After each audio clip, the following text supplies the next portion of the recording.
আসসালামু আলাইকুম রহমতুল্লাহ। কিছু কথা বলার জন্য চলে আসলাম আপনাদের মাঝে। ইরান আমেরিকার ইসরায়েলের যে যুদ্ধটা চলতেছে বর্তমানে, হ্যাঁ, আমাদের দেশে কিছু কিছু মুসলিম আছে, তারা মুসলিম নামে কলঙ্ক। হ্যাঁ, তারা মুসলিম হয়েও আর একটা মুসলিম দেশের নামে বাজে মন্তব্য করে, আর এক মুসলিম দেশের নেতাগো নামে বাজে মন্তব্য করে। ঠিক আছে, তাই আপনি ইরানের জনগণ, ইরানের মুসলিমরা যদি এতই খারাপ হতো, তাহলে কিন্তু যে ইন্ডিয়ার কাশ্মীরের মুসলিমরা হেল্প করতো না। এই যে আপনি দেখেন, নেটে ঢুকলে দেখা যায় যে ইন্ডিয়ার কাশ্মীরের যে মুসলিমরা আছে তারা রূপা স্বর্ণ, ঠিক আছে, টাকা পয়সা দিয়ে, যে যেটা দিয়ে পারতাছে, ঠিক আছে, ইরানকে হেল্প করতেছে। আর আমার দেশের মানুষ, হ্যাঁ, মানে একজন উপকার করব কি, তার হগায় আঙ্গুল দিয়ে আরও ব্যথা উঠাই দেয়। ঠিক আছে, আর আমার দেশের মানুষ উপকার তো করতেই পারে না, আর পারে শুধু এক্সের মিছিল করতে লেগা। মিছিলে কোন বাল হয়? মিছিলে এই জীবনে কেউ মিছিল করে কোনো দেশ স্বাধীনতা আনতে পারছে? মিছিল করে যদি স্বাধীনতা আনতে পারতো, তাহলে তো বাংলাদেশে আগে আনতে পারতো, পাকিস্তানের লোক যুদ্ধ করার লাগতো না, তাহলে মিছিল করে বাংলাদেশ স্বাধীন করতে পারতো।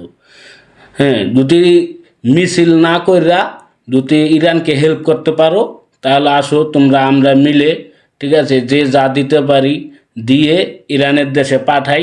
ইরান এই কিছুটা হেল্প হোক ইরানের, কারণ যুদ্ধ চলতেছে অনেক দিন ধরে। হ্যাঁ, দেশের ঘাটতি হইতেছে, অনেকটাই লসের ভিতরে আছে।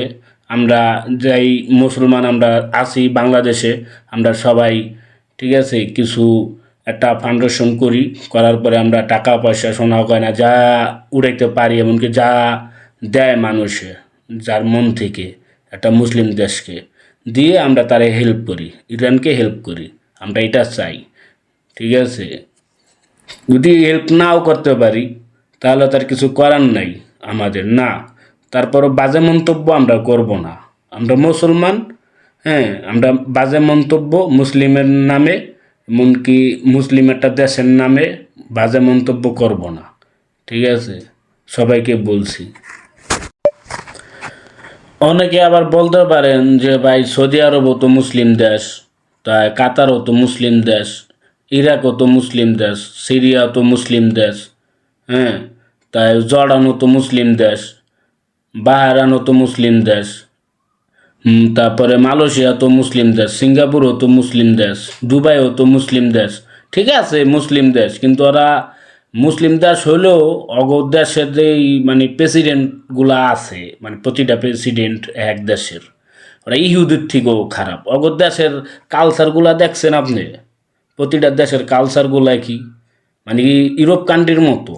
একটা মুসলিম দেশে যদি মেয়েদের পোশাক আশাক যদি ইউরোপের কান্ট্রির মতো যদি থাকে, তাহলে ওটা মুসলিম দেশের ভিতরে পরে কই থেকে? আমি তো দেই ওটা ইহুদি খ্রিস্টান দেশি।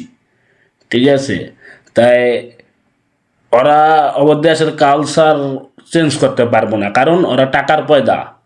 ঠিক আছে, ওরা জানে যে আমার দেশের কালচার যদি চেঞ্জ করি, আমার দেশে কোনো দেশের মানুষ ঘুরের লিগে আসবে না। হ্যাঁ, ওটা হলো ওদের দেশের ব্যবসা, কারণ দেশ উন্নত হয়ে গেছে, দেশ উন্নত করছে। তাই এই জন্য ওরা, ঠিক আছে, দেশ স্বাধীনভাবে মানুষকে চলাফেরা করার জন্য আদেশ দিছে। যে কোনো দেশের মানুষ ওই সব দেশে যায়, যে কোনো দেশের নাম বললাম, আপনি উলঙ্গ হয়েও চলতে পারবেন রাস্তাঘাটে, আপনাকে কেউ কিছু বলবে না। তো ওটি কোনো মুসলিম দেশের ভিতরে পড়ে? আমি তো মনে হয় না, আমার মনে হয় না যে ওটি মুসলিম দেশের ভিতরে।